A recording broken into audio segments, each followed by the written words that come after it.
శాసనమండలిలో YCP నేతలు చెప్పులు వేసుకుని దేవుడి ఫోటోలను పట్టుకున్నారని టీడీపీ జిల్లా అధ్యక్షుడు జానీ సైదా అన్నారు. రాజకీయ అవసరాల కోసం దేవుని అడ్డం పెట్టుకుని నీచమైన స్థితికి దిగజారని ఫైర్ అయ్యారు. వైసీపీ నేతలకు భక్తుల మనోభావాలతో గానీ దేవుడంటే భయం భక్తి లేకుండా పోయిందని అన్నారు. దేవుడి ప్రసాదంలో జంతువు కొవ్వు రసాయన పదార్థం కలపడమే కాకుండా వైసీపీ నాయకులు వితండవాదన చేస్తున్నారని అన్నారు. శాసనమండలిలో వైసీపీ నేతలు దేవుడిని అడ్డు పెట్టుకుని రాజకీయం చేస్తున్నారని ఆగ్రహం వ్యక్తం చేశారు.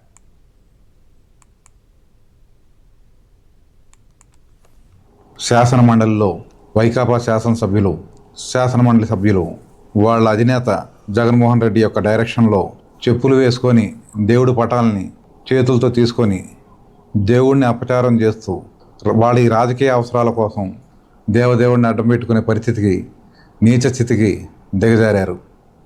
వైసీపీ నాయకులకు వాళ్ళ నాయకుడికి భక్తుల మనోభావాలతో కానీ దేవుడంటే భయం భక్తి అనేవి లేకుండా పోయాయి. వాస్తవంగా అధికార సభల్ని గతంలో వాళ్ళు అధికారంలో ఉన్నప్పుడు వాళ్ళ వెకిలి చేష్టలకి లేదా ప్రతిపక్ష సభ్యుల యొక్క బాడీ షేమింగ్ చేయడానికి లేదా వాళ్ళ ఇండ్లలో ఉన్న ఆడవాళ్ళని అవమానకరంగా మాట్లాడడానికి లేదా శాసన మండలి నేతపై పిడిగుద్దులు కొట్టడానికో దౌర్జన్యం చేయడానికో ఒక కేంద్రంగా అడ్డాగా మార్చుకున్నారు. మళ్ళా అదే